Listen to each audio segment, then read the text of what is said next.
Question ये है जी, क्या निकाह सिर्फ मुकामी यूनियन कौंसिल में ही दर्ज करवाना लाजमी है? कानून में ऐसी कोई बात नहीं है। बाज़ लोगों के ख्याल में कि जी जहाँ जिस इलाके में निकाह हुआ है उसी इलाके में दर्ज करवाएं, और अगर तलाक़नामा या खुलानामा का कोई मसला है तो वो भी उसी यूनियन कौंसिल से आप डाइवोर्स सर्टिफिकेट लें। ऐसा बिल्कुल नहीं है।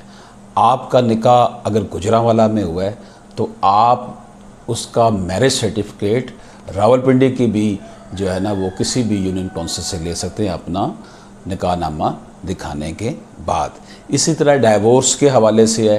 अब एक खातून जो है वो जलालपुर जटा रहती है और वो चली गई है जनाब कराची ब्याह कर, वहाँ अगर उसके साथ कोई मिसहैप होता है, उसकी डाइवोर्स बेचारी की होती है या वो खुला लेती है, तो वो जलालपुर जटा आएगी।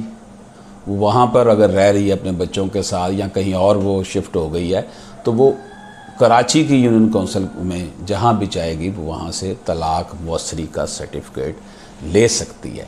इसलिए ये एम्बिगिटी है, ये डिबेट चल रही है कि नहीं जी नहीं उसी में होगा, ऐसा कतई नहीं है। ऐसा इस हवाले से 2008 PCRLJ 92 भी है कि तलाक की सूरत में भी तलाक का अमल ज़रूरी नहीं कि जहाँ निकाह हो वो वहाँ होगा, बल्कि तलाक भी उस शहर में होगी जहाँ फ़रीक़ैन रहते होंगे।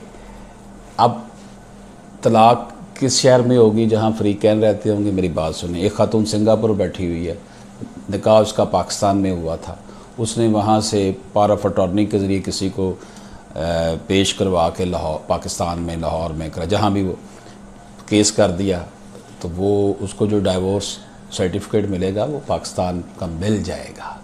ये स्पेशल लॉ है, इसमें बहुत फ्लेक्सिबिलिटी होती है, इसलिए उसको वो सिविल लॉ की तरह ट्रीट नहीं किया जा सकता कि ज्यूरिसडिक्शन का ये मामला है। इजाज़त दीजिए, अल्लाह हाफ़िज़।